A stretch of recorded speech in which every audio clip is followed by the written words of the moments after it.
Good morning, everybody. So, the earthquake that didn't happen yesterday, let me tell you why. There was a key player in my situation that broke silence and spoke the truth to the group of people that needed to know the truth. And therefore, it wasn't necessary. I am being told that the people who were frightened, the people who were afraid, the people who thought that this earthquake was going to happen, God is asking you to assess, why were you afraid? Why were you afraid? Were you afraid because you don't know where you're going to go when you die? The only reason a person should fear death is the afterlife. Where are you going to go in your afterlife? Because there is an afterlife. Where are you going to go? If you were scared out of your mind, if you were beside yourself with the thought of an earthquake of that magnitude that could cause a volcanic eruption, that could take down the entire United States, kill everybody, if that made you so afraid that you spent your whole day thinking about it, worrying about it, then there's something you need to reassess in your life. There are still going to be small ones, small seismic activity, because now she's got to blow off the steam from the buildup. The last one was 1.7 on the 26th. But she's not going to blow because somebody in the situation finally spoke the truth last night. And now this group of people that are involved are now having to sit back and take a good look at themselves.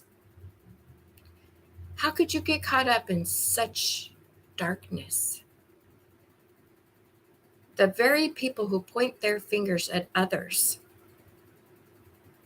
now have to point the fingers at themselves. You got so caught up in lies that you were willing to do the things that you were willing to do over lies. You didn't use your discernment. You were so easily swayed and wanted to hate somebody so badly that you were willing to do the things that you were willing to do. What does it say about you? Your character. It's time to sit back and reassess your own characters.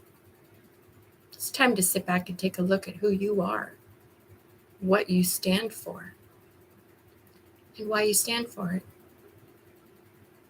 It's time people started using their own discernment instead of listening to the things that other people have to say. Other people will say anything. If they don't like you, they could say anything. But why would you want to listen to that if you don't have fact proof? Why are you going to listen to what somebody else has to say? Because it may be said out of jealousy. It may be said out of envy. It may be said out of hatred. Or just because that person doesn't like the looks of another person. It's time to sit back and reassess America. We need to come together, not apart. And by doing that, we need to stop judgments on other people based on the voice of one. Use your own discernment. Use your own mind. A lot of the people who were involved in this had an inkling that what was being said seemed weird. But instead of questioning it, instead of coming to me, instead of using their discernment, they just went with the crowd. Don't follow the crowd. Be the one that walks the other way from the crowd, because usually the crowd is moving in the wrong direction. Be an independent thinker.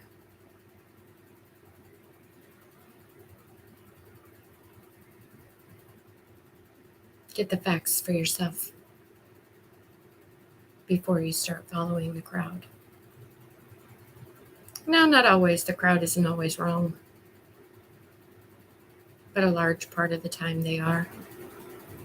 I'd rather be the one walking in the other direction in the right way than to follow the crowd with the sheeple. Because these sheeple are now being led to the slaughter. Yeah, they sure are. Alrighty. Well, I'll go for now, but sure I'll be back later. I hope you all have a great day. Love each other. Love yourselves. And you know I love you. Catch you later.